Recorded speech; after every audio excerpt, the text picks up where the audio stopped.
유대인의 대적이었던 하만이 죽었습니다. 그리고 하만이 주도해서 각도에 내려보낸 왕의 조서, 이 왕의 조서도 취소가 되었습니다. 취소되고 오히려 유대인들이 유대인을 대적하던 사람들을 진멸하라는 조서가 내려서 이 원래 하만이 유대인들을 진멸하기 위해서 제비 뽑은 날이 아달월 13일이었습니다. 아달월은 12번째 달. 우리로 말하면, 요즘 시대로 말하면 2월 달쯤 됩니다. 2월. 원래 3월에 첫 달이 시작되니까 바로 전달. 지금 우리 달력으로는 2월쯤 됩니다. 아달월 13일, 그날 유대인들이 진멸당할 날이었지요. 근데 이게 뒤바뀌어서 오히려 유대인들을 대적하던 사람들이 오히려 유대인들에게 진멸을 당하는 그런 역전이 일어나게 됩니다.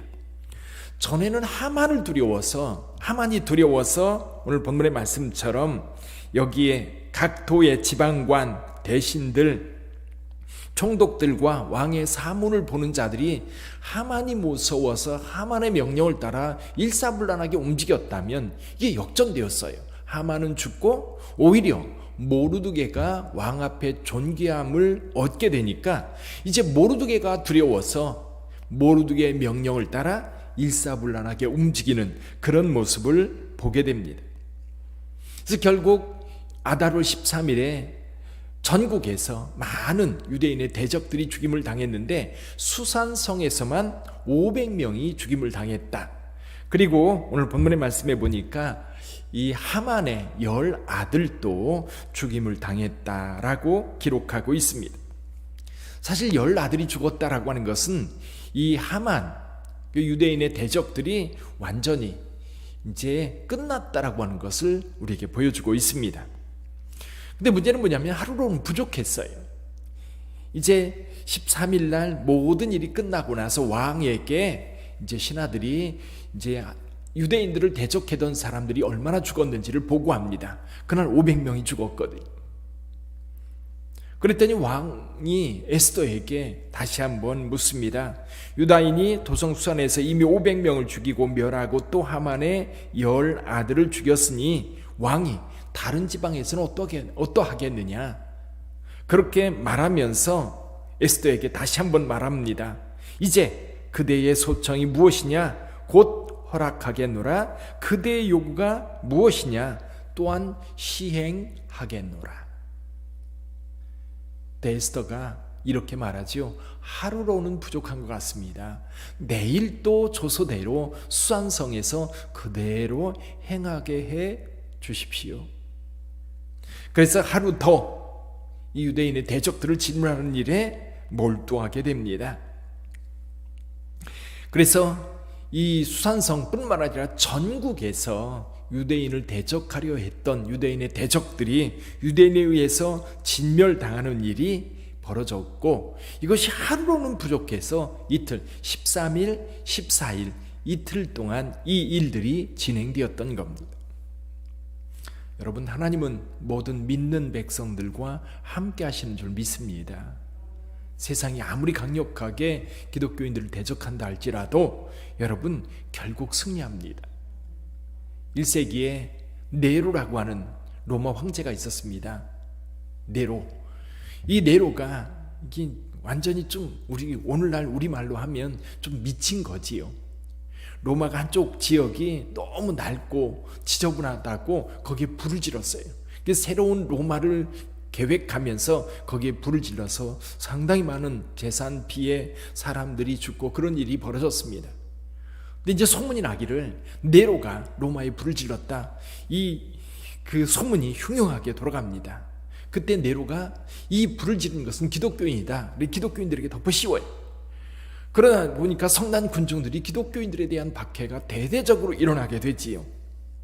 이때 페트로니우스라고 하는 사람이 네로에게 이렇게 말합니다.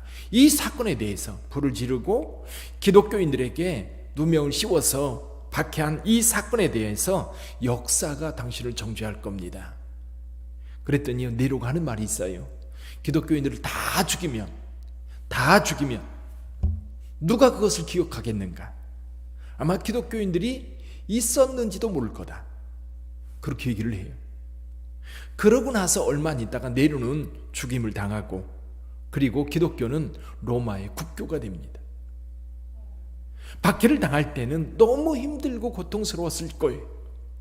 근데 이것이 반전이 되어서 오히려 기독교가 로마의 국교가 되는 역전이 일어납니다. 대반전이 일어나는 거지요. 저와 여러분들의 삶에도 그런 반전이 있기를 주님의 이름으로 축원합니다. 사랑하는 성도들, 분명한 것은 이거예요. 하나님의 백성들을 하나님께서는 그대로 버려두시지 않는다는 겁니다. 늘 지켜보고 계신 것, 바라보고 계신 것. 때가 되면 개입하십니다. 때가 되면 개입하셔서 이 사건을 완전히 뒤집어서 하나님을 나타내셔요. 그러니까 하나님께서는 하나님의 백성들을 보호하시는 것으로 하나님께서 살아계시다고 하는 것을 나타내십니다. 근데 여기요, 숨겨진 것이 한 가지가 있어요. 그게 뭐냐면 하나님의 백성들은 어떠한 상황 속에서도요, 하나님을 나타내야 돼요. 오늘 여기 주인공 에스더와 모르드게. 자, 모르드게를 한번 생각해 보세요. 모르드게, 하만이 모든 권세를 가지고 하만에게 모든 백성들, 모든 신하들에게 무릎 꿇으라고 왕이 명령을 내렸음에도 불구하고 나는 유대인이다, 나는 하만에게 무릎 꿇을 수 없다, 그거를 분명하게 이야기하고 죽기까지 거부합니다. 자존감이거든요. 하나님의 백성으로서 대적에게 무릎 꿇을 수 없다라고 하는 이것이요, 오늘날 우리 그리스도인들에게도 필요합니다.